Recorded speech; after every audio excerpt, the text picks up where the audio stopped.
बिस्मिल्लाहिर्रहमानिर्रहीम। मुअज़्ज़ज़ नाज़रीन व सामीन, अस्सलामु अलैकुम वरहमतुल्लाहि वबरकातुहू। पिछले दर्स में मुत्तकीन की दूसरी सिफ़त को बयान किया था। आज के इस दर्स में मुत्तकीन की तीसरी सिफ़त को बयान कर रहा हूँ। अल्लाह मुझे हक़ सच बयान करने की तौफ़ीक़ अता फ़रमाए। कुरान मजीद फ़ुरक़ान हमीद में खालिक़ कायनात ने इरशाद फरमाया, व मिम्मा रज़क़नाहुम युनफ़िकून, और जो हमने उनको रिज़्क़ दिया उसमें से वो हमारी राह में ख़र्च करते हैं।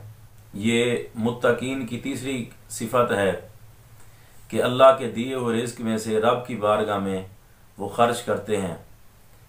अब सवाल ये है कि वो ख़र्च करना अपने माल की ज़कात अदा करना है या फिर अपने अहल व अयाल पर ख़र्च करना है, इससे क्या मुराद है। हज़रत इब्न अब्बास रदी अल्लाह तआला अन्हुमा आप फरमाते हैं, इससे मुराद अपने माल की ज़कात निकालना है।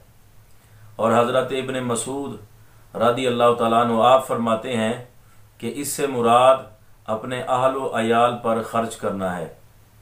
मुअज़्ज़ज़ नाज़रीन व सामीन, अब एक सवाल ये होता है कि बंदे के पास जितना माल हो वो सारा माल रब की बारगाह में खर्च कर दे, आधा माल खर्च करे या तिहाई हिस्सा खर्च करे, कितना खर्च करना चाहिए। तो आया करीमा के इन अल्फाज में अल्लाह फरमाता है, व मिम्मा रज़क़नाहुम। मिम्मा में जो मिन है ये मिन तबईदिया है। इसका मतलब ये है, अल्लाह फरमाता है अपने माल में से कुछ हिस्सा मेरी बारगाह में खर्च करो। और उलमा लिखते हैं, जो बंदा सारा माल खर्च करके सब्र कर ले उसके लिए सारा माल का सदका करना जायज़ है, और जो बंदा सारा माल खर्च करके सब्र न कर सके उसके लिए कुछ माल का सदका करना जायज़ है। इसकी एक बहुत बड़ी मिसाल है, हदीस पाक में आता है रसूलुल्लाह अलैहिस्सलातु वस्सलाम ने राह खुदा में माल जमा करने का हुक्म फरमाया। हज़रत सैयदना सिद्दीक़ अकबर रदी अल्लाह तआला अन्हु आप घर गए और घर का सारा माल उठाया, सरकार की बारगाह में तशरीफ़ लाए। मेरे आका अलैहिस्सलातु वस्सलाम ने इरशाद फरमाया अबू बकर कितना माल लाए हो। अर्ज़ किया, आका जितना माल था सारा उठा के आपकी बारगाह में लाया हूँ। तो मेरे पाक नबी सल्लल्लाहु अलैहि वसल्लम ने फरमाया, अबू बकर सिद्दीक घर में क्या छोड़ा है। तो आपने अर्ज़ की, आका घर में अब कैतुलहुमुल्लाह व रसूला, घर वालों के लिए अल्लाह भी काफ़ी है, उसका रसूल भी काफ़ी है।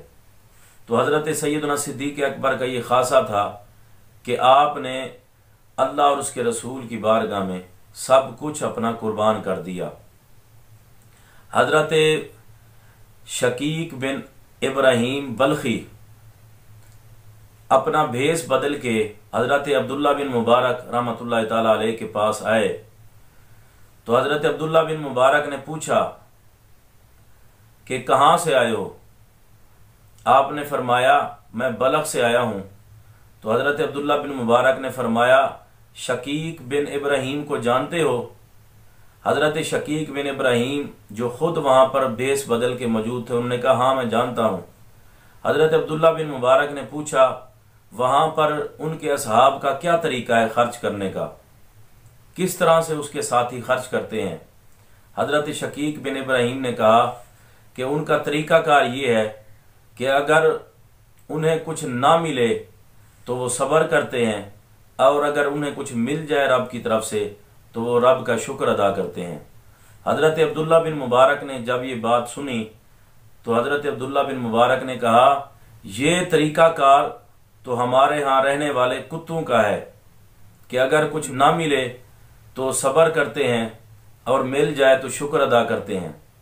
तो हज़रत शकीक बिन इब्राहीम उन्होंने कहा कि हज़रत आप बता दें फिर कामिलीन का, अल्लाह के बरगुज़ीदा बंदू का तरीका क्या है। हज़रत अब्दुल्ला बिन मुबारक ने बड़ी खूबसूरत बात की। आपने फरमाया, अल्लाह के बरगुज़ीदा बंदू का, कामिलीन का तरीक़ाकार ये है कि जब उन्हें कुछ ना मिले तो वो अल्लाह का शुक्र अदा करते हैं, और अगर उन्हें कुछ मिल जाए तो वो दूसरे लोगों में सब कुछ अल्लाह की बारगाह में तकसीम कर देते हैं। तो ये बहुत बड़ी मिसाल है अल्लाह की राह में खर्च करने की।